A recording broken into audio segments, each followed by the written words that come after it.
Great. I will now hand the meeting over to Chair Boatright. Good afternoon, everyone. I am calling this public meeting to order at 4:37 p.m. in accordance with the Building Emissions Reduction and Disclosure Ordinance regulations adopted pursuant to the Building Emissions Reduction and Disclosure Ordinance, Boston City Code Ordinances, Section 7-2.2.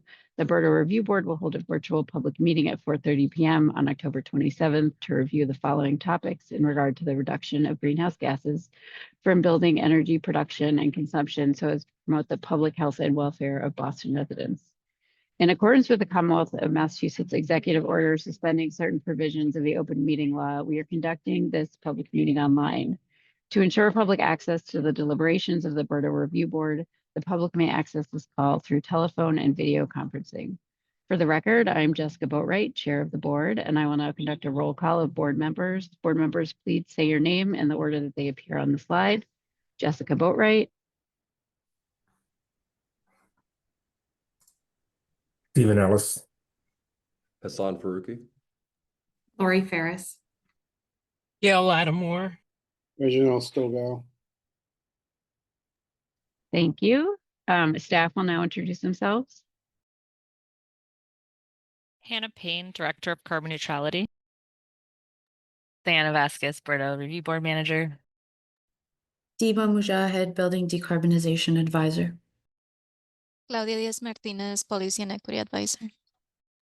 Ziggy Chin, BERDO Review Board Assistant.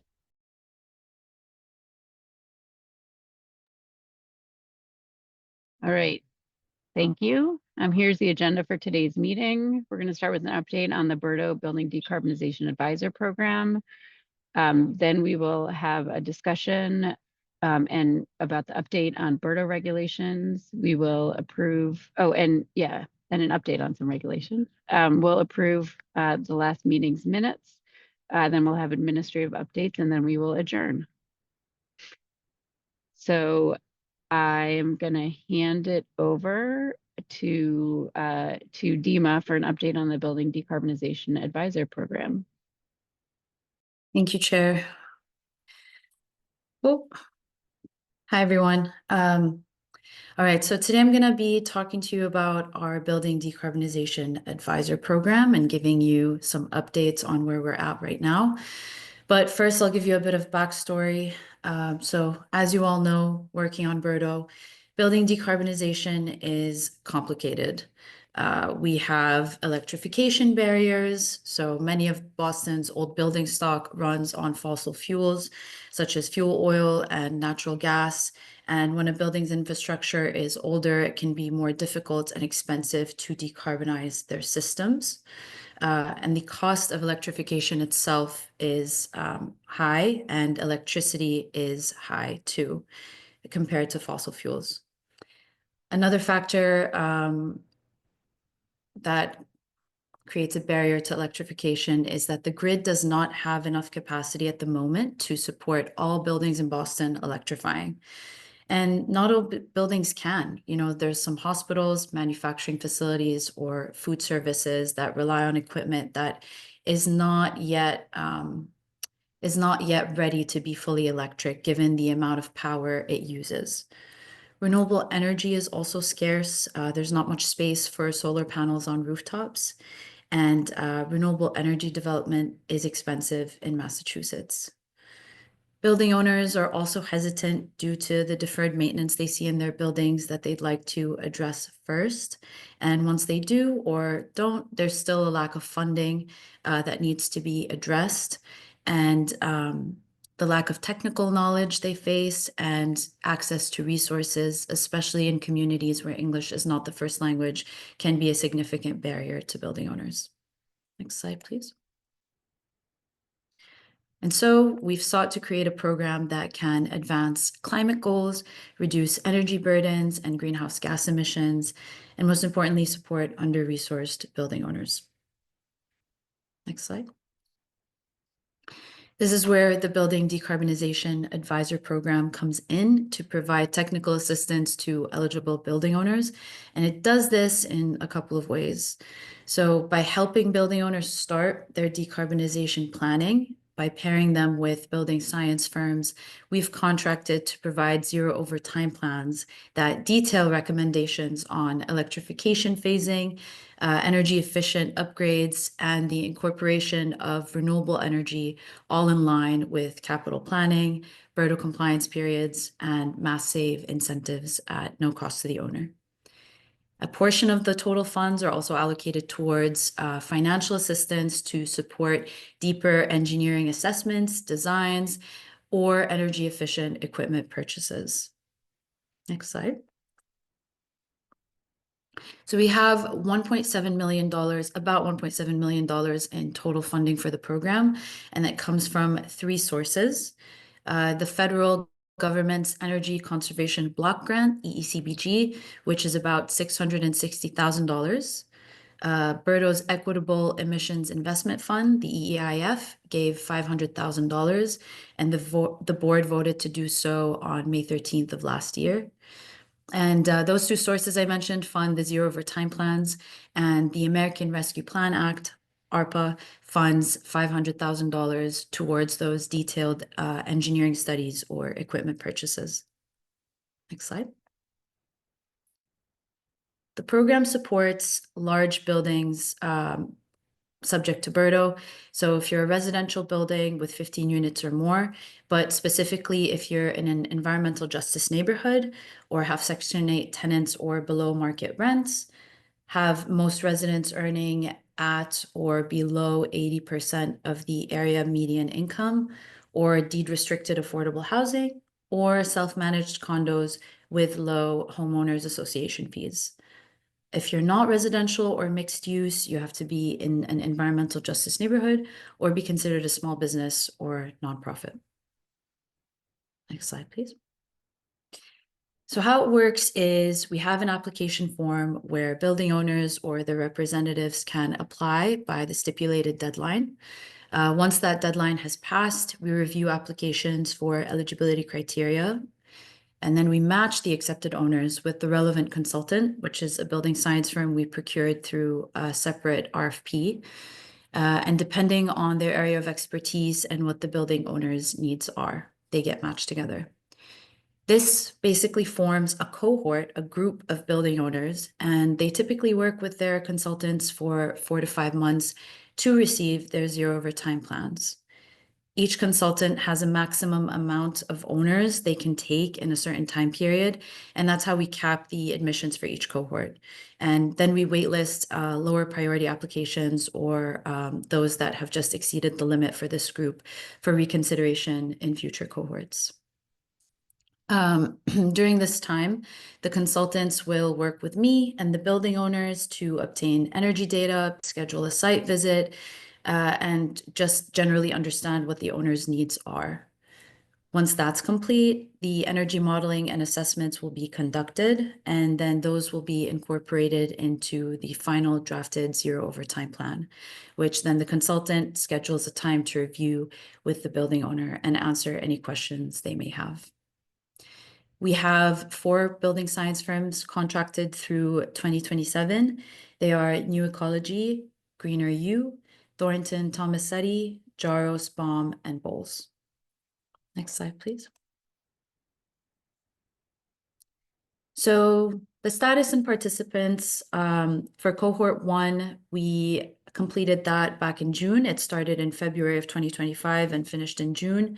We got 18 building owners zero overtime plans, spent about $210,000 of the federal grants EECBG, and we spent about $104,000 in ARPA funding on 2 equipment purchasing projects. Right now, we're in cohort 2, and that started back in June. So right now we're finalizing the zero overtime plans for just a few more building owners. But in total, we are serving 13 in this cohort and will spend, I should say, $177,000 of the federal grant EECBG. And we anticipate funding 5 to 8 deep energy assessments or studies with the ARPA funds in this cohort. Looking ahead, cohort 3 will be accepting applications until December 1st. So if you know anybody that you would like to refer to this program, please do so. The link is in these slides and I can send it after as well. But that will go on until May of 2026. And we have about $227,000 in the federal grant ECBG left to spend, and about $500,000 from the EIF is still remaining to be spent. If you're curious about who our first participants were in cohort 1, they are listed on the right-hand side. I won't go through them all, but they're there for your reference. Next slide, please. So a zero over time plan, this is just a snippet of what's in it, but it usually details the current state of the building equipment, as you can see in the somewhat fuzzy table on the right, and the condition of the envelope. And it also lists recommendations for electrification and retrofits over the next 25 years in line with BERDO compliance periods. If you see the graphic down below, it's showing total emissions with the recommendations that the consultant has provided and those that are planned, and then they're comparing them to the BERDO limits for that building. So the BERDO emissions limits over the next 25 years. Next slide, please. So some challenges that we've seen with this program, or that we've seen working on this program, are that many buildings have aging and inefficient envelopes that have costly upgrade needs. However, those have long payback periods and are often value engineered out. As I mentioned, building electrification is challenging due to just the capacity of the building itself, and then requiring an increase in that capacity to connect to the grid as well. And some owners have already replaced their existing fossil fuel equipment, such as their gas boilers. So they've missed the chance to electrify in the near term, just because of the end of life use that a boiler usually has.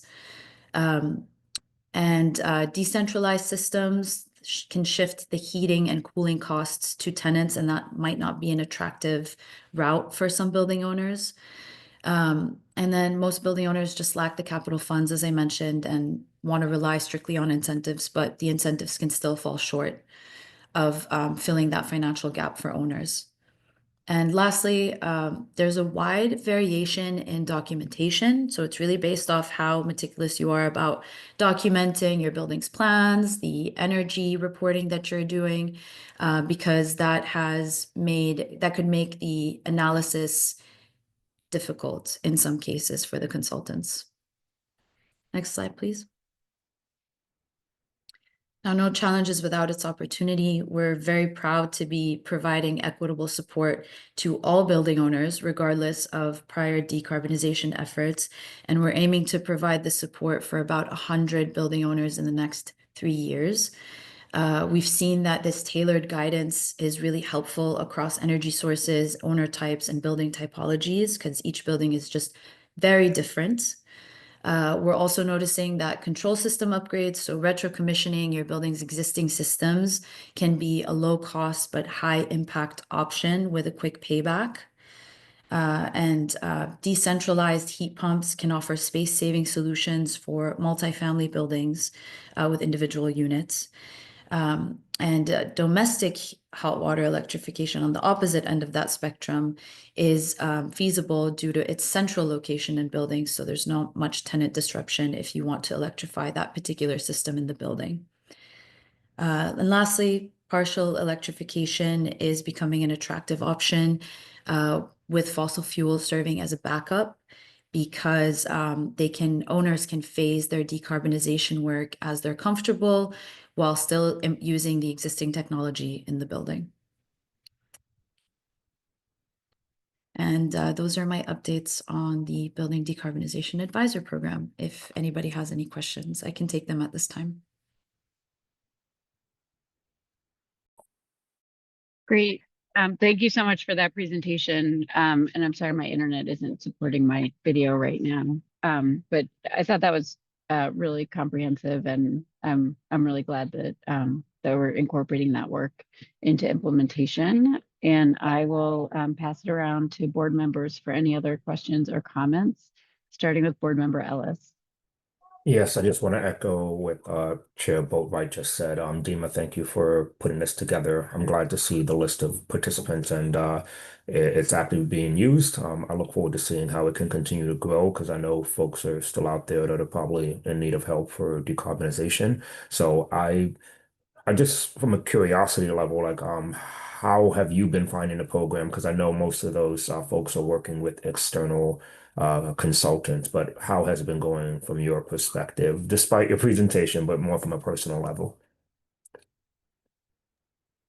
Thank you for the question. I think the program is going quite well. I'm hearing a lot of positive feedback from building owners, working with their consultants, especially in the final phases when the consultant is presenting their findings and they're answering questions in real time with the building owner. You're seeing a lot of that ambiguity about BERDO and just how they can proceed with decarbonizing their building fade because they not only know where to start, but they know the impact that this would have on their compliance with BERDO. And that alleviates the stress immensely because it's also helping them maintain their building overall and maintaining the value in their building and making sure their tenants are secure in their place with knowing what is expected with these upgrades if they do come. Thank you, Dima. And a question broadly for the city staff.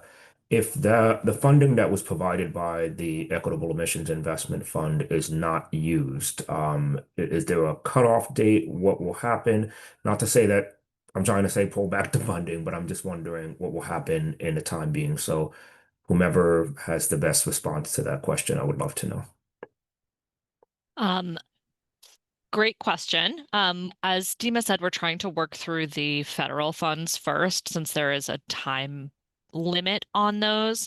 What the Equitable Emissions Investment Fund funds allowed us to do was put out a larger procurement so that the project can be funded for more years. So our goal is to spend down all of the funds from all three sources. I think that in the event that we are like getting dwindling interest, which honestly, I think it's going to be the opposite. Like, I think we're going to see a lot more interest this coming year. You know, I don't know what the procedures are, frankly, if there's like, if we would reallocate that money, but you know, we are not going to let the Equitable Emissions Investment Fund money like not get used. So I think if anything, we may, you know, if we need to retailor the offering in some way, we could consider that. But our goal right now is to be able to offer the program for multiple years and so that can be a continued offering that we have available to folks and not just the people who are able to like take advantage of it the first couple cohorts. Okay. Thank you, Hannah. I have no further questions. Again, great job. I'll turn it back over to you, Chair Boatright. Thank you, board member Faruqi. Thank you, Madam Chair. Dima, thank you so much for the presentation. This was really, really helpful. It was especially good to see some of the challenges and pain points that the building owners are experiencing. I was curious if any of the participants, either in cohort 1 or cohort 2, are condo associations. No, we did not previously admit condo associations into the program. Okay, got it. Like they're not like able to apply. Is that the situation? Yeah, in the first iterations of the program, we limited it to just multifamily buildings, I will say, Section 8, below 80% AMI, et cetera. For cohort 3, we've opened it up to condo associations that are self-managed with low homeowners association fees. Excellent. Okay, great. Thank you. Yeah, if I may add, the message we want to send is if there is a condo that is struggling, doesn't know where to start, and they are, you know, not the most expensive luxury condos with tons of amenities in Boston, we encourage them to apply and we want to really be supporting condos in this next cohort because we know it's tricky, and we also want to have examples of projects or of zero overtime plans for condos as well. Excellent. Great. Thank you. I'll follow up with you guys. I'm happy to get the word out among condo boards that I'm aware of. I was also curious, and if you don't know the answer to this, that's not a problem, but I was interested to see that gas boilers are still being installed in buildings that may be subject to BERDO or that are subject to BERDO. Do you know if the Inspectional Services Department is engaging with folks at the application stage when they're trying to get a permit for a gas boiler? To talk to them about BERDO? Mm-hmm. Not to my knowledge, no. Okay. Yeah, I don't think that they are, and I think that, Dima might have more information on this, but often it's like an emergency replacement that folks are doing, or they haven't done the work necessary to upgrade their electrical service if they need that to switch to heat pumps or kind of do some of that legwork up front to be able to do that in an emergency situation. What BDAP and our other efforts are trying to do is to get people planning ahead so that they know what they have to do up front, engage with Mass Save early on so that they also know what incentives are available, things like that, so we can try to limit the number of like for like replacements going forward. Okay, great. Thanks for the context. Yeah, I guess that's pretty hard to control for in those cases. So, okay, great. Thank you again. This is very helpful. No further questions. I'll yield back to. Thank you. Board Member Ferris. Yes, thank you. I will echo my thanks for the presentation. And I had a question about, I guess, if anyone on the teams is responsible, or if there's anything in this system with the grants that accounts for architectural or historic impacts to the envelope. I just noticed that many of the applicants in both phases have, I know, architecturally significant or just, occupied buildings or buildings that may be architecturally impacted by some of this work. And I was curious if they get support from that perspective, as well as the kind of engineering perspective.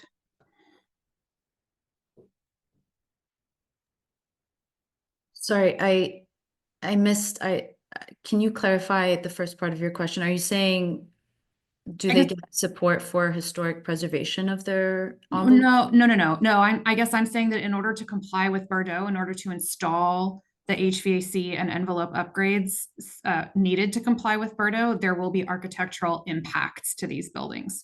So I'm wondering if there are if there's a technical expert supporting those potential consequences or outcomes of these energy retrofits. For example, supporting the installation of appropriate insulation to prevent masonry deterioration, or, I'm just asking about if there's technical, any technical perspective on that. Yeah, that's not just a mechanical engineering perspective.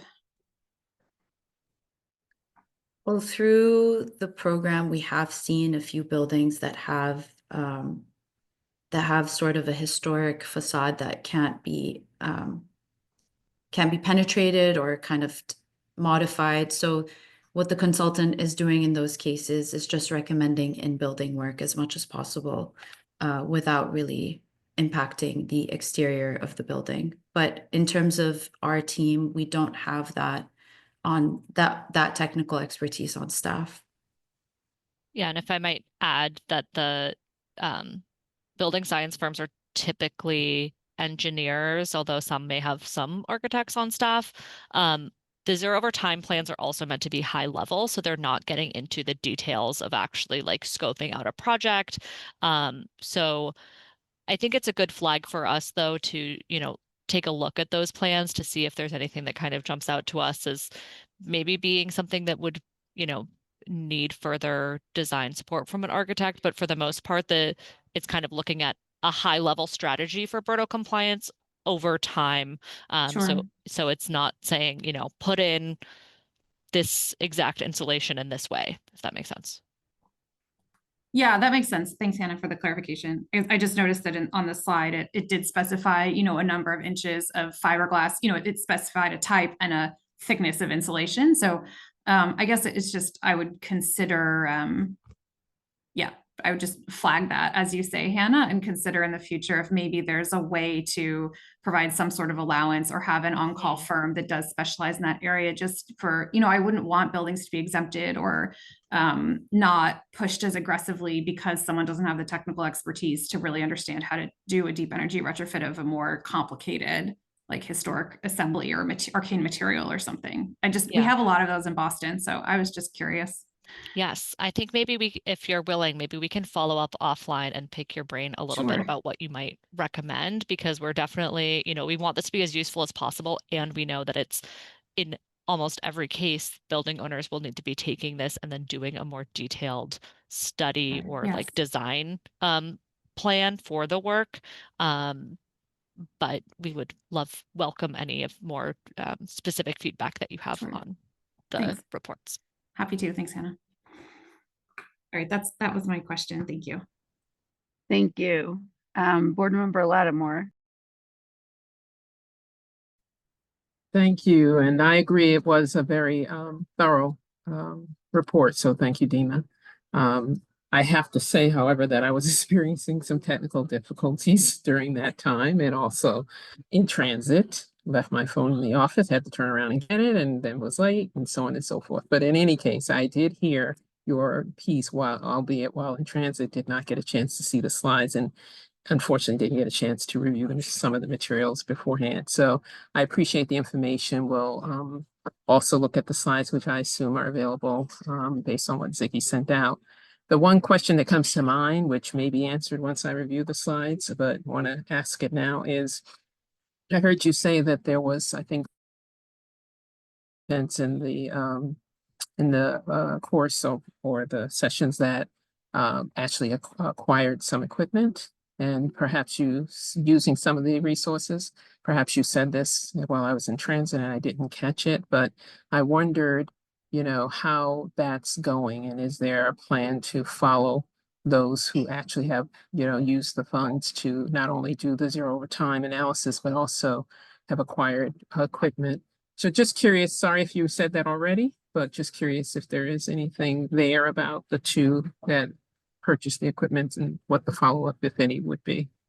No, that's a great question. Thank you. I didn't want to go too into the weeds of that for the purposes of this update, but the way it works is that upon application intake, the building owner will kind of specify if they need some sort of equipment purchase assistance very early on in the process. And so if they're eligible for the ARPA funds, they basically get designated as an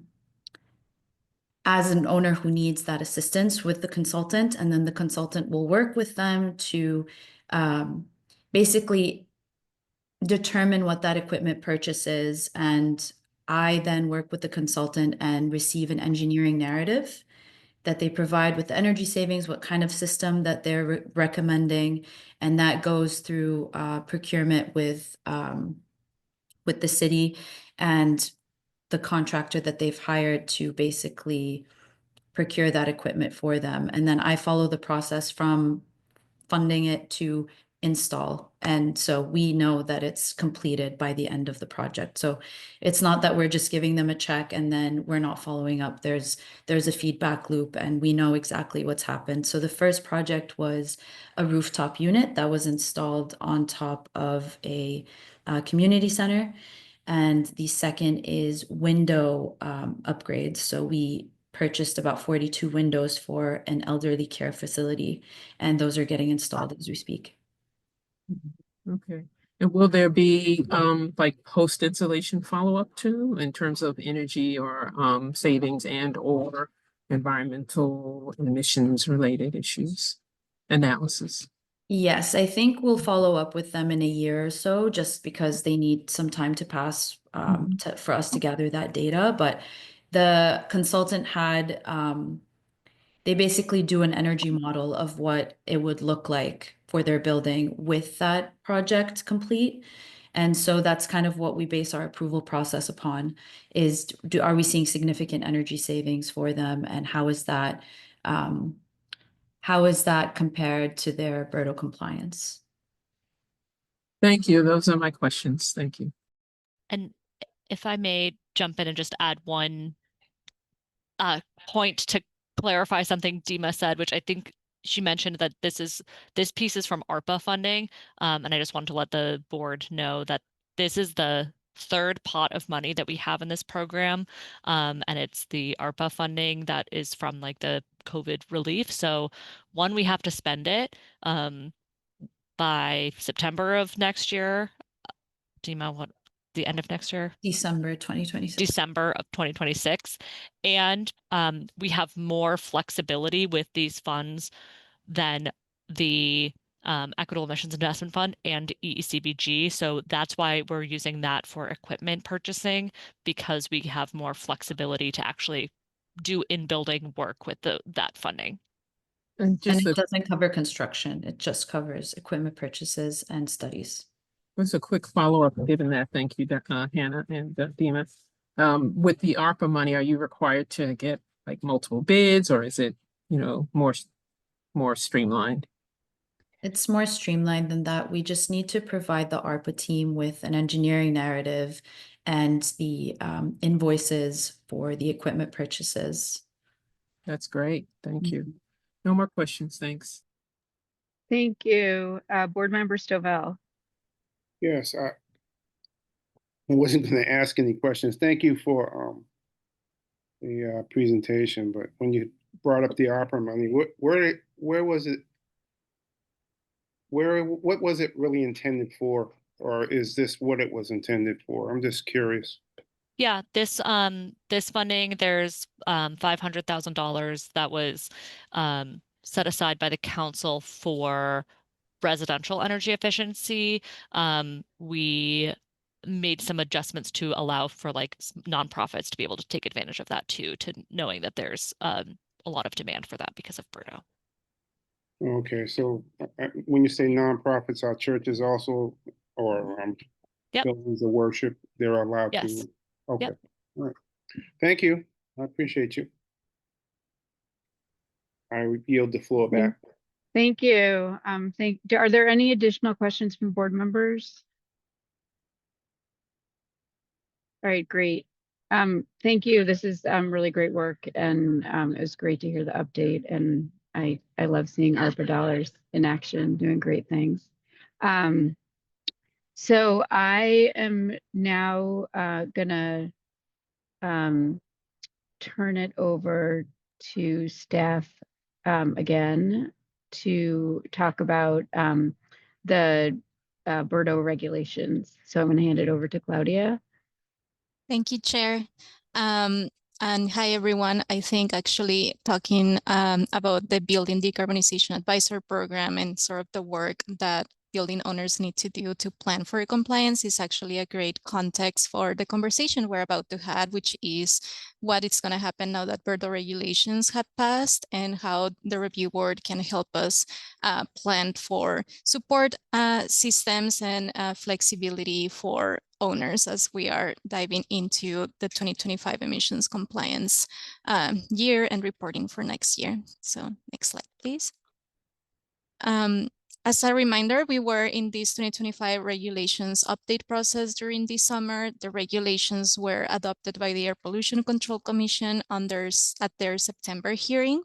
And we are just going to give you a quick refresh of some of the most important changes that were passed with these regulations with a focus on what pertains to the review board. This first slide actually has less to do with the review board, but it's an important change for everyone to remember, which is the streamlining of third-party verification requirements for next year. So following these regulations update, only buildings that are subject to a 2025 emission standards or that their first reporting year is 2026 will have to submit third-party verification in 2026. And it will only be for 1 calendar year of data, so not 5 calendar years. So we are happy to have this change that will hopefully help streamline verification next year as the first chunk of BERDO buildings go into reporting their first emissions compliance data. And this table now summarizes how the third-party verification requirements work for 2025 versus 2030 buildings across the BERDO compliance timeline. Next slide, please. Other key changes that are pertain a lot to the review board are those related to flexibility measures and exemptions for solar requirements. As a reminder, as part of the regulations process, application deadlines for all flexibility measures had been extended. These will benefit owners starting in 2026, really, because as you may remember, a lot of the deadlines for 2025, even with these regulations update, have already passed. So for example, for a building portfolio to be applied in 2025, they must have applied by September 1st of this year. However, another important update that was passed through the regulations is that the review board now has the authority to extend application deadlines for any given year. And this is something that the review board has the opportunity to do for 2025 still. And it's something that we are going to talk about today.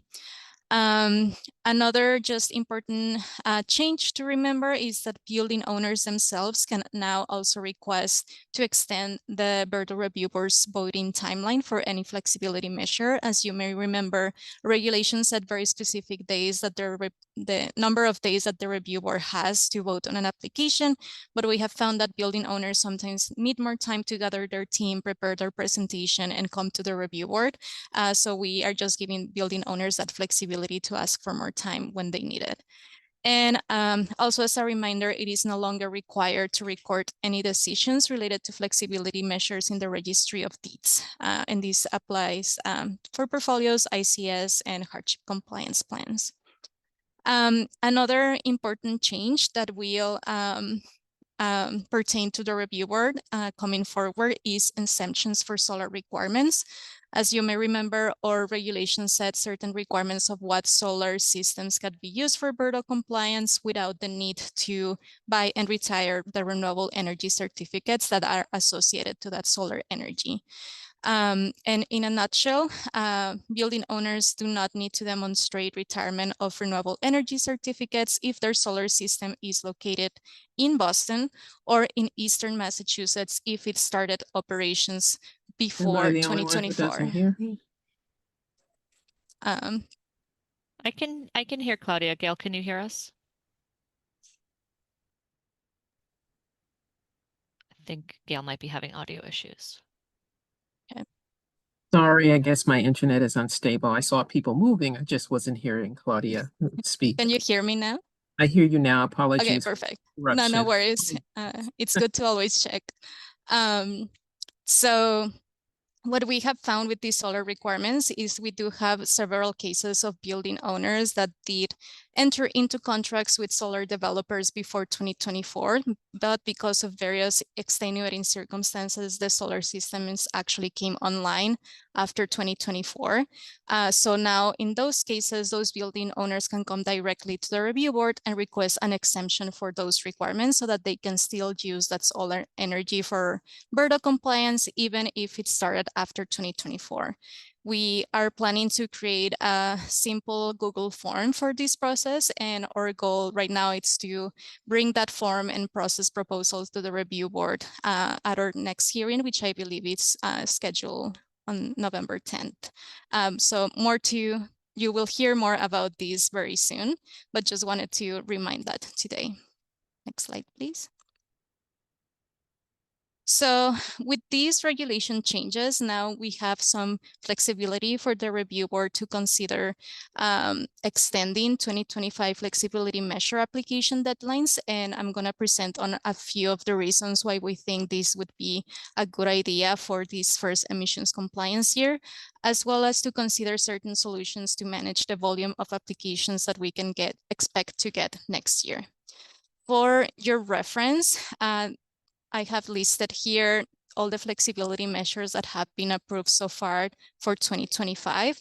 So we have 35 building portfolios, and most of those portfolios have been approved under Pathway 1, which is the most simple route. We have 8 portfolios under Pathway 2, which has that additional questions related to environmental justice, and 3 portfolios on the Pathway 3, which means that they didn't meet some eligibility criteria or they apply for an individual compliance schedule at the same time. We have 3 approved individual compliance schedules. 2 of those were for individual buildings and 1 for a building portfolio. And we have approved 1 single long-term hardship compliance plan.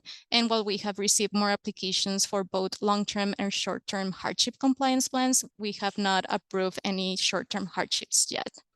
So I included these numbers here just to provide some context that flexibility measures continue to be underutilized by building owners.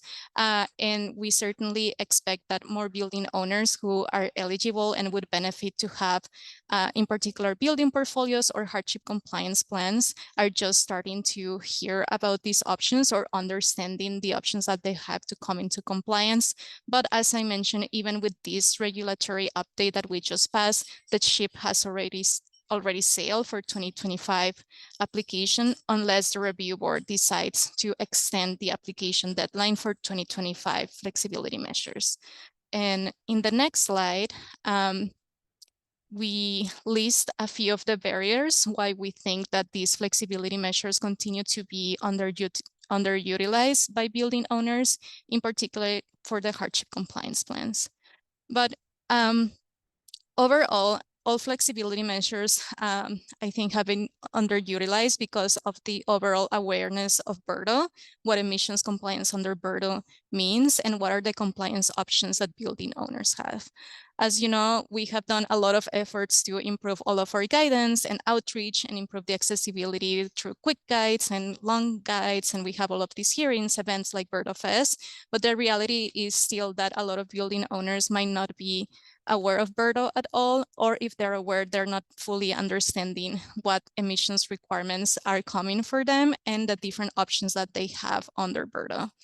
As I mentioned, deadlines have already passed for 2025, and we have met building owners that are just becoming aware with this, and they were like, I know that I could apply for a portfolio, but then they come with the reality like, oh, the deadline has passed, so I'm kind of doomed for next year already. Another barrier that we come that we have identified as well is just general confusion about the eligibility criteria for different flex measures and which one is a best fit for owners, right? So I think like for us that are in the BERDO world, obvious when you need a portfolio or an individual compliance schedule or a hardship, but outside of this world, it can actually be hard to identify what could be a good fit for each building or portfolio. For some of the buildings that would actually benefit the most from these flexibility measures, they may have actually the most limited resources to figure out the BERDO ecosystem and then to hire a consultant to prepare all of these applications for them. And then there's the sort of almost prevalent barrier that we always have with our barriers to contact certain building owners, which it's related to this overall awareness of BERDO and what building owners can do to come into compliance. In addition to these barriers that are kind of applicable to all flex measures, hardship compliance plans are particularly more inaccessible for a lot of building owners to achieve on their own. As you may know, to obtain a hardship compliance plan, either a short-term or a long-term one, it is actually a very complex and lengthy application process. It is a long information packet that building owners have to prepare. You have seen the one that you guys approved from the aquarium. It was a lot of pages. It's a lot of work for building owners to put this together on their own from scratch. Even when they identified I need a hardship and they start preparing these, we have noticed that a lot of building owners really struggle with identifying what of the eligible hardships that our regulations allowed applies for them. A lot of people tend to just check everything. I have all of the hardships without actually understanding what are the definitions of these hardships. And similarly, they have difficulty identifying what is the relevant documentation that can prove to the city and to the review board that I do have these different technical or financial circumstances and characteristics that make it actually hard for me to decarbonize. And then it's actually also hard to work with building owners to propose their custom relief. As you know, as a hardship compliance plan, there are different types of relief that building owners can propose. And most people just default to, I just want a total exemption. And it's hard for building owners to come up with, oh, I want a different emission standard, or I want this other different way to comply on their own. So overall, all applicants have require a lot of heavy hand-holding from BERDO staff and multiple rounds of review to achieve a complete application. So applicants might take up to a year, we have found, to actually achieve a complete status to even come to talk to the BERDO review board. Next slide, please. In addition to just the barriers to plan in advance and apply for a flex measure, here is a sense of what the emissions compliance timeline would be next year and how this timeline actually also creates some challenges for BERDO building owners that are just starting with BERDO to actually come into compliance, do all of these applications even as soon as next year. So BERDO reporting form, or the reporting season, usually opens mid-February, around February 15. In early April is with annual emissions factors would be posted by the city, and when the city will be able to confirm all of the emissions calculations for building owners for the first time, because we will have those final numbers. The reporting deadline is May 15, as you know, although the BERDO review board may also choose to extend that reporting deadline next year. So this is just considering the standard May 15 timeline. So BERDO staff will be able to actually review emissions compliance on a rolling basis as soon as April, as soon as we have our final emissions factors between early and mid-April, and this will continue as people's reporting starts to trickle in. We will need to do a more very thorough and heavy review of emissions calculations. Since the first emissions compliance year, we want to make sure that people are reporting the renewable energy correctly, their campus reporting correctly. We're doing a lot of proactive work to ensure that building owners understand how to report data next year. But the reality is that our team will actually have to do a lot of data quality check-in, so that when we tell building owners you are in compliance or out of compliance with your emission standards, we can be certain that those calculations are correct. So only after we have those calculations will building owners actually know for certain, am I in compliance or out of compliance with my emission standards? So this will be around spring of 2026, and it can go up to the summer, right? Depending on when people submit the report. And only after we get those numbers will we be able to invoice building owners for alternative compliance payments. We believe that at the point that building owners get an invoice for alternative compliance payments, they will realize, one, that BERDO is a real thing that they will need to comply with, but also that they actually need to think through emissions compliance. And a lot of them, we think, will actually realize that flexibility measures exist, that they are eligible for some of them, and that if they had applied for some of these flexibility measures, they would have actually been in compliance in this year. Despite this, we do believe that building portfolios and short-term hardship compliance plans would be a good fit to help several buildings come back into compliance at that point and take time for this long-term planning that, as Dima just explained, takes a lot of engineering work and understanding your building, seeing all of this documentation to actually figure out how to get started with your BERDO compliance journey. Something else to consider here is that after this timeline that you can see on screen, once enforcement processes start and we start finding people because of the different timelines that enforcement that are required for enforcement, finding might not occur until the end of 2026. At that point, more building owners might become aware of BERDO and flex measures. And if you're realize you're out of compliance by the end of 2026, you're most likely going to be also out of compliance in 2027. So this first emissions compliance year is one of the most critical to actually get started on BERDO on the right foot, instead of having like this avalanche of out of compliance all of the first years while you're still trying to figure out what is BERDO, what are these flex measures, how do I even get started, what emissions do I even have? So I think our goal will be to support building owners as much as we can in this first emissions compliance year, so that they can get started on BERDO on the right foot and actually use these first years to plan for long-term compliance, instead of a way to collect more fines or penalize building owners that may have the least resources to have gotten started earlier with their BERDO journey. Next slide, please.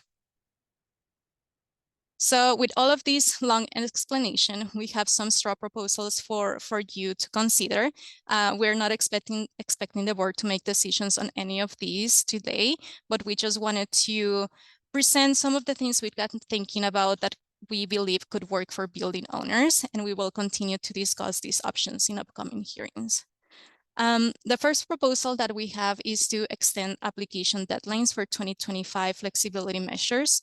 We are proposing that because of the emissions compliance timeline we just saw in the previous slide, that it would be good to extend that deadline for September 1st of 2026, meaning that building owners could get a portfolio or a short-term hardship retroactively to come into compliance in 2025 onwards. We are using September 1st here again because of the timeline when people will report, get their data, we will process the data, give them their emissions compliance status, and for them to understand the different options that they have and to prepare an application in a reasonable timeline. Another option that we have to propose for the reviewer is to fast track the most simple building portfolio applications. As we saw in a previous slide, most of the applications that the board has seen so far have been Pathway 1 building portfolios, which are the most simple building portfolios that their approval hinges only on whether the application is complete or not. If we are expecting more and more applications next year, particularly more of those related to hardship compliance plans that will be more complex and lengthy for the board to process, review, and hear about, one possible solution for this is for the reviewer to consider delegating them to the Environment Department, the approval of Pathway 0 and Pathway 1 building portfolios. Again, these are the most simple portfolios that do not trigger any of the environmental justice review requirements under BERDO. And the approval is only based on whether the applicant submitted a complete application and they meet the eligibility criteria or not. So these are the portfolios where the reviewer has the least sort of wiggle room to decide on an approval or not regardless. Finally, our third solution is to create a more streamlined short-term hardship application package for certain key equity priority cases. So what we will propose more fully in upcoming hearings is a simplified version of the short-term hardship compliance plan, for example, in the form of a Google form instead of a whole PDS application package, where we would offer building owners a predetermined type of relief in exchange for a predetermined series of special conditions that are aimed at ensuring that building owners start planning for long-term emissions compliance as soon as possible and demonstrate good faith efforts to implement those building improvements or compliance efforts that they would need. We would also offer these based on predetermined eligibility criteria, so only certain types of building owners of building types would be eligible for this streamlined pathway. But of course, any building owner could still go request a hardship through the traditional pathway, where they would need to start from scratch and determine their own eligible hardships and own eligible circumstances, their own types of documentation, and their own type of relief. And finally, this application would also feature a sort of checklist of supporting documentation so that building owners have more certainty about what documents they need to prove the eligible hardships as part of this application package. Next slide. Yes, I believe that's all from me for today, but I'm very curious to hear thoughts from the board and any questions. Thank you so much. And thanks to the whole team for a lot of thoughtfulness in putting this together. I just want to confirm, so with the extension, if people just haven't been responsive because they sort of haven't taken BERDO seriously, my understanding is that there still could be a compliance payment that they would be needing to make even under an extended deadline if sort of their inaction was because they just thought maybe they wouldn't have to do anything. Is that the right understanding? Yes. So I guess I'll break it down into a couple things. One, they would still, if they like haven't reported at all, they would still be subject to fines for reporting. Then if they do report and they're like, oh, I actually own a few buildings. One of my buildings is out of compliance. One of them is under the limit. I could avoid these alternative compliance payments if I had known about portfolios. This proposal would allow them to apply for that portfolio so they could avoid those ACPs for 2025, get their portfolio approved theoretically, and then be able to go about with their planning otherwise. But we're trying to give a little bit of flexibility to the folks who maybe are not as clued into all of the BERDO processes as the people who have been applying to date. And sorry, when you say fines, you're referring to ACP or you're referring to a secondary fine? So there are fines and there are alternative compliance payments, and there are actually two sets of fines that we can levy on building owners. The first is failure to report. So if they just like are not doing their BERDO reporting at all, we can fine them, and our plan is to fine them for failure to report next year. Then if they fail to come into compliance with an emissions standard, there is a separate fine for that. And one way you can come into compliance with an emission standard is by making an alternative compliance payment. So an alternative compliance payment is a way to avoid fining for, yep. And have we, has the city started collecting fines, or is that We sort have of coming not yet. into? Okay, because that'll start in this next year, essentially, right? That is Okay. our plan. Okay, all right.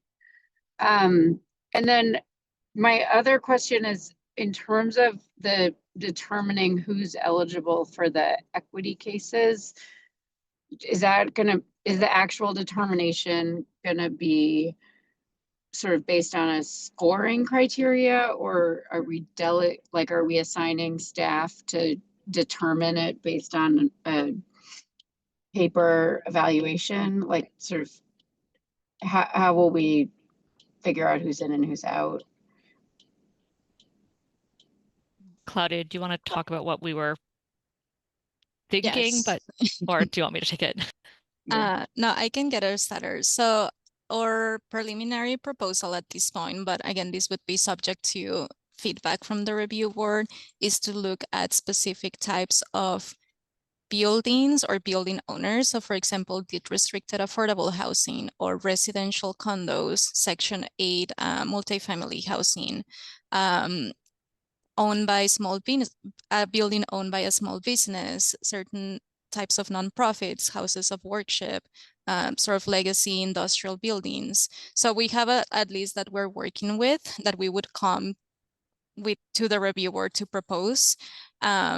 But it would be more of like certain types of buildings can go through these short-term or like streamlined short-term hardship, but definitely open to other ideas if the board has any other. And I think another thing we were thinking would be to limit it to building owners that have like alternative compliance payments above a certain amount that would like impact their like financial operations and ability to invest in actual decarbonization planning and decarbonization work. Because I think one of the things that we have been wrestling with is I don't know if we can go back to the slide that has the timeline. One of our concerns is that building owners that are above their emissions limit, let's say it's a nonprofit, right? And they find out that they owe $50,000 and they do not have $50,000 set aside for this year for this. They may go through kind of the process of figuring that out and may, it can get to the point where like they maybe aren't paying that, right? If they don't have this short-term relief, and then they're getting a fine for failure to comply with the emission standard. They could then, once they get a fine, come to the review board and ask for relief from that fine. But we're trying to give them something up front that says, that gives them a little bit of relief so that instead of paying $50,000, by the time they get through this process, they'll already be through their 2026 compliance for the most part. So they'll owe that again next year, right? And we want to try to get folks who are going to be struggling with this out of that so that they can be figuring out how to set aside some money to be planning for emissions reduction, completing those emissions reductions, and getting them on that path instead of just kind of being stuck in a perpetual non-compliance situation for those like nonprofits, housing, things like that, that we, you know, our goal is decarbonization. Our goal is not collecting a ton of fines, even though we do want to fund more projects through the Equitable Emissions Investment Fund. Okay, that's super helpful. And I think you just said it, but the fines also go into the fund, right? That is Or do the what fines? the ordinance requires. Okay. There's a bit of nuance in the background on that of what pathway we're going through enforcement, but that's, yes, that's what the ordinance requires. Okay. If that becomes a question, it would be great to discuss it at the board level, just because I always think it's really important that for any program that collects fines, like the fine should be going back into Yes. corrective actions towards that specific program's goal. Yeah. I know that can get complicated with accounting, but I think Or- it's really, really important. Yeah, we're actively working on that with Treasury and the Finance Cabinet. So Great. Yeah. Okay, great. Yeah, and I think that the sort of special category for the hardship compliance is a great idea. I was sort of asking about the requirements just because I know that sometimes when you make those exception categories, you can spend a lot of time on the sort of organizations that are in the gray area. So I trust the team to figure that out, but just was curious. But I have taken enough time, so I'm going to move on to board member Ellis to see if he has any questions. Thank you, Chair Boatwright. You've definitely asked my questions about the short-term hardship, and so I'm appreciative of the city for coming up with this methodology. I've been worried what, the next couple of months, more so next year, is going to look like with respects to where folks are going to fall on either the ACP, which in certain cases may eventually become fines, and that entire process. One thing that I do want to uplift, just to, free up the space for the board is I heard Claudia mention the Pathway 0 and Pathway 1. I know you said we don't necessarily have to vote on things today, but I would feel comfortable moving forward with having the city approve Pathway 0 and Pathway 1, given the specifications of those flexibility applications. So thank you for presenting that. I've been waiting for that actually, so I'm glad that it's here. I don't have any other further questions, so thank you for your presentation, Claudia. Thank you. I want to echo, I didn't uplift that one because of time, but I agree. I think it's a really good move in terms of making sure we're efficient and paying attention to the things that where the board can be the most helpful. And I will pass it to board member Faruqi. Great. Thank you, Madam Chair. Thank you, Claudia. This is a very, very helpful presentation, and I appreciate all the work that's gone into this. I'm curious, you mentioned in terms of some of the barriers that folks are facing for the hardship compliance plan applications, that sometimes it's hard for folks to find all the proper documentation. Is there particular documentation that tends to be a challenge for would-be applicants here? Think every case we've gotten has been very different. So there's not like, oh, no one can get this. I think it's people tend to have a lot of different barriers for BERDO. Some of them are bigger and they align with how BERDO defines hardship, others aren't. So people tend to either put everything they could ever find, and some of them it's either outdated or not as relevant for their case. So I think people have reasonably, because it's a new process and we're also learning as we go as staff with it. On like, this is actually the best case that I have, and these are the best documents that I have to prove that. And it's taking a lot of hand-holding to be like, we hear you that you have all of these things under BERDO. This is what is relevant. And out of all of these documents, this is what you need to prove that, or these are the documents that we are not seeing that could prove that. So I wouldn't say there's like, unless, I don't know if Diana and Hannah, something else comes to mind, but there's not one like, oh, no one is able to get that. It's more that each case is very different, and it's hard to understand what the city is expecting and what the board would want to see as an applicant. Yeah, I think that's accurate. And I would just add that I think one of the great things about how we've set up hardship compliance plans is that they are flexible and able to adapt to like things we haven't predicted in BERDO, and can be responsive to building owners' unique situations.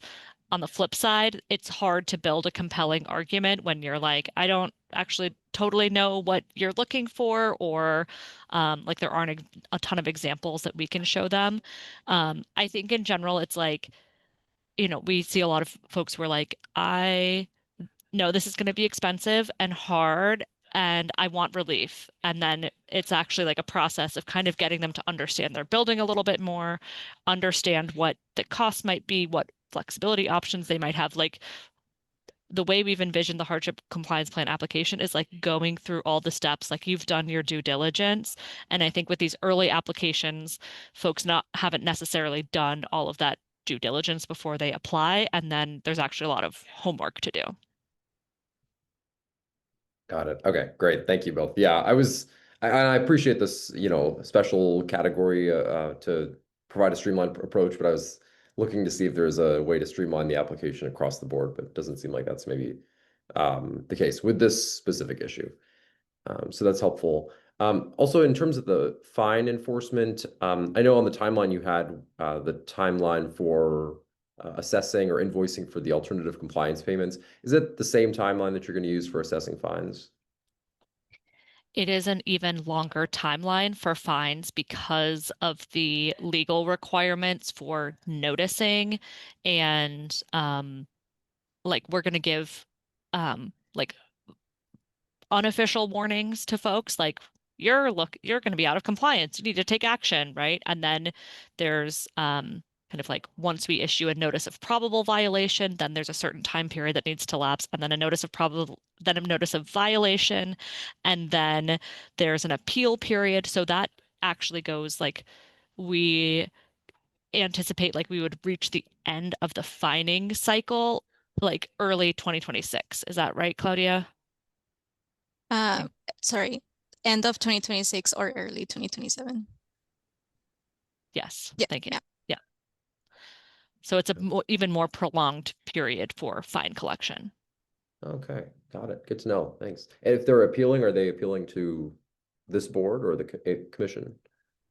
This board. Well, So there's an appeal that is like an administrative appeal. And then there's an ability to request fine relief, and that would come to this board. And that's what we don't anticipate seeing until like likely early 2027. And that's why for the folks that really do need relief, because paying a fine would like inhibit their ability to do that decarbonization work down the line. Like we don't want to wait that long to give them that relief. Mm-hmm. Okay, great. That's super helpful. And yeah, I agree completely, Hannah, with what you're saying. It wouldn't be helpful to put them into a fine doom loop and then not actually be able to do the work. Great. I think, yeah, my reaction to the proposals overall is I think extending the deadline for applications makes a lot of sense. I'm cautiously supportive of the of automatic approvals of pathway 0 and 1. My biggest kind of hesitation, and this is in some edge cases, is places in which we as the community representatives on this board are hearing key concerns or questions coming up from our residents about particular applicants that we may want to at least take this opportunity to get some information about, even though certainly we can't use that information as a part of the approval process. So I would support this and ask maybe if it's possible if the staff can provide an update of who's going to be automatically approved, maybe with 2 or 4 weeks notice, and then the board can submit questions via email to those applicants and we can just get that information for our residents, even if that doesn't influence the final approval of the portfolio. So that's not, I guess, a question, more of a comment, but that's all that I have to say on this, and appreciate all the work on this. So I'll yield back to the chair. Thank you. Board Member Ferris. I don't have any additional questions, but I agree with the support for staff review of the simpler portfolio submissions applications. And thanks for continuing to advance this. It's yeah, it's great to I think see some of the challenges come to light, but I think it's a really good sign of maturity of the ordinance and the regulations. So thank you all for the work. Thank you. Board Member Lattimore. Yeah, no questions at this time, but and appreciate Board Member Furity's comments about kind of understanding things a little better and who and all that. So thank you. No questions. Thank you. Board Member Stovall. No questions. Thank you again for the presentation. Wait a minute, I did have one question. Are you guys ready for all this extra work you brought on yourself? Thank you. If any staff want to answer that question, of course you're welcome to, but we know you can do it. But we appreciate it too. We're figuring it out, and we're prepared, I think. We'll see what we say come May 15th of next year. Okay, no gizzies, backsies now. Great, thank you so much. So I think we can move on. All right. So we have a vote to approve the previous meeting minutes. I'm going to ask for, are there any questions or comments on the minutes? Motion to Okay. approve. Great, motion to approve. Can I have a second? I Second. second it, Reginald Stovall. Okay, great. All in favor, either raise your hand or say aye. Aye. Aye. Aye. Aye. Great. Any opposed? And any abstentions? Great. So the minutes are approved. The ayes have it. And we will move on to administrative updates, and I will hand it to Ziggy. For first administrative update, the BERDO team has received one new resubmission for a long-term hardship compliance plan.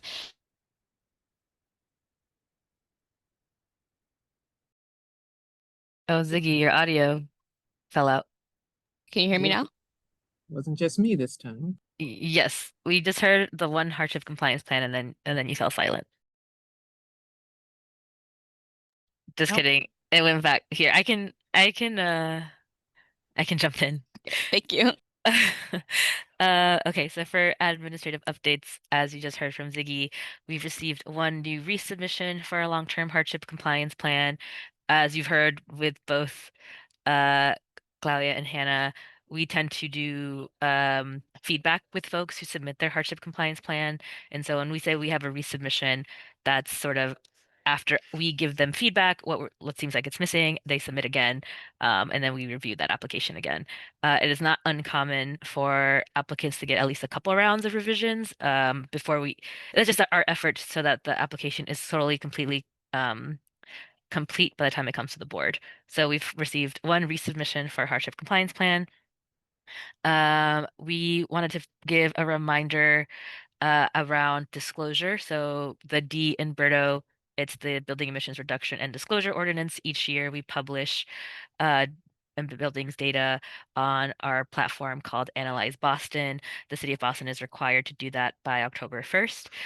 So this year for 2025, disclosure has been posted on Analyze Boston. The full spreadsheet is available. Ziggy, maybe you can put that in the chat for the link to Analyze Boston in case anybody is interested in seeing it, but you'll see all of the buildings that have reported within BERDO for 2024.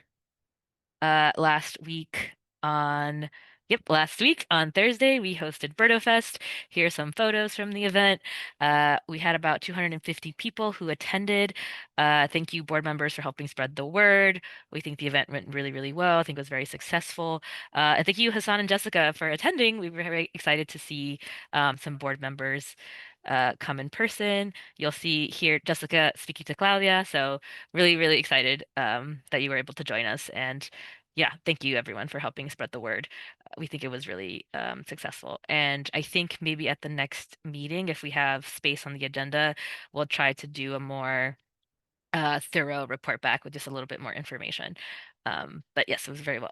Was very well attended, and I think well received. Um, Another reminder oh, here's the calendar. So BERDO Fest was on October 23rd. Our next meeting is scheduled for November 10th. We are proposing to the board. Our next meeting is scheduled for after November 10th is November 24th. That's the week of Thanksgiving. So we were going to propose to the board to forgo that meeting, assuming folks may be traveling for the holidays, and so forth.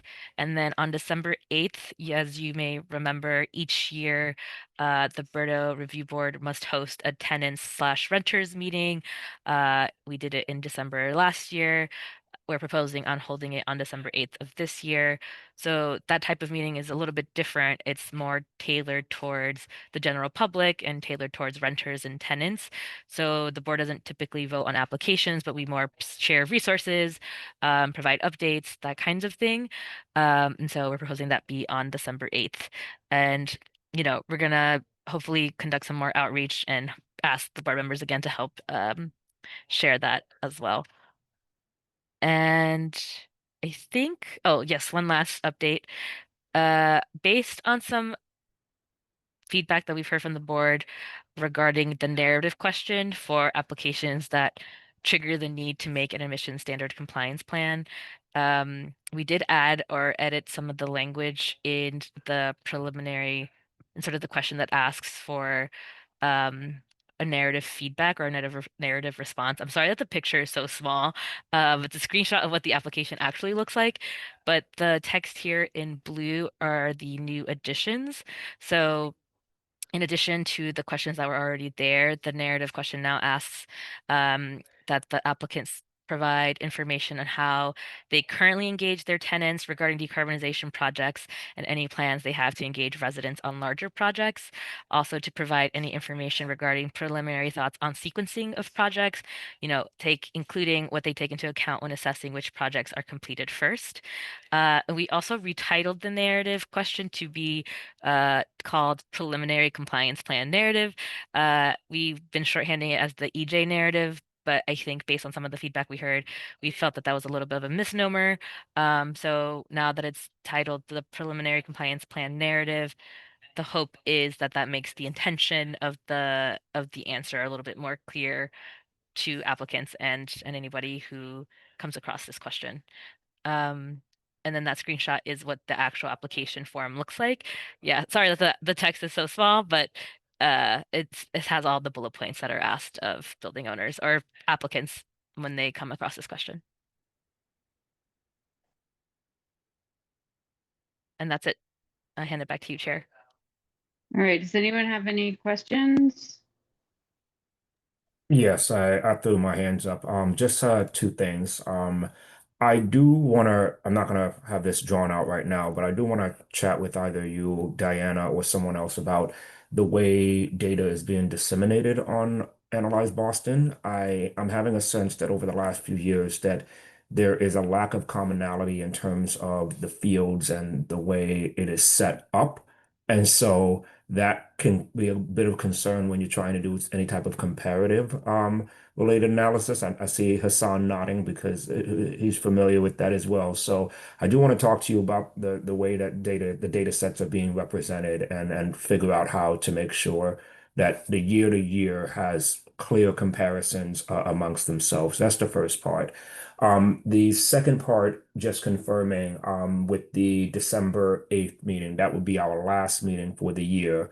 So we're just for essentially our last almost official BERDO meeting would be, that November 10th, and just wanted to make sure that, the city's taking that into account just in case there's any other applications that are coming in the latter half. Not trying to say we should have more meetings, but I just wanted to make sure that I see you all nodding that's very much been made aware of. There was one more thing, and I forgot it when I raised my hand, so that's why I said two. So I'll stop and pause for right now. Not sure if Uh, you have any comments or yeah.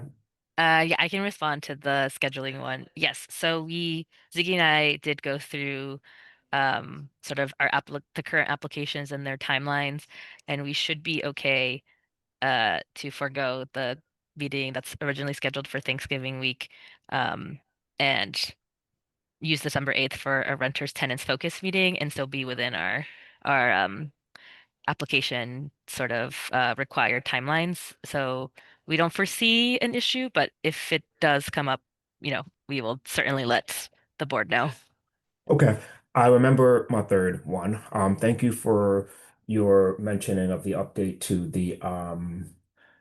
the EJ narrative. I appreciate where you're going. However, I do have a slight concern about the sort of removal of EJ in its entirety. And I am wondering about the incorporation of EJ into the emission standard compliance plan and when that comes up. And I do hope that we as a board can be able to discuss that because although the intention was to tighten up the language with what is going inside of the flexibility application, I am not entirely comfortable with the way that EJ is sort of just kind of not even mentioned in this instance because I believe it was you, Diana, or someone else from the staff that had mentioned that the purpose of that section was to get people to start thinking about it. And I think by removing the terminology, you're removing the instance for them to start thinking about it. So if there's a way to elevate that thinking for the equitable emissions, I'm sorry, for the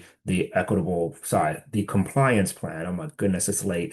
I want to make sure that we can resurface that as a board, whether we do it live or we do it as another session in general. So I'll stop there. Those are my comments for today. Thank you. I see that we have a hand up from Board Member Faruqi. Thank you. I second Board Member Ellis's concern about the data fields. We've had conversations about that. I also wanted to ask about the open seats on this board and what the status of the nominations and appointments is for those seats. I can take that one. We are still working through it. I unfortunately don't have any updates for this board, and apologies for the delays in that, but hope to get updates soon.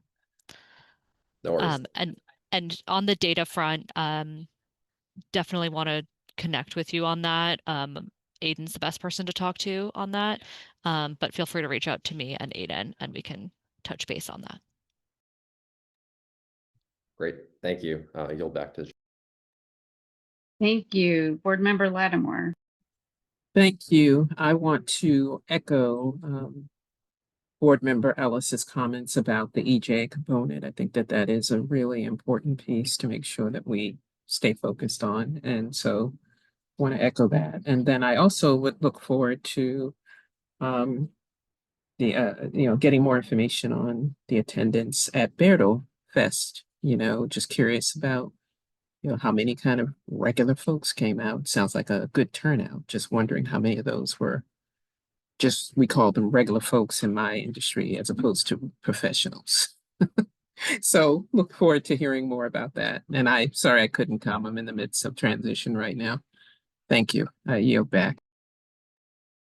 Thank you. I don't see any other hands up. I do just want to really congratulate the team.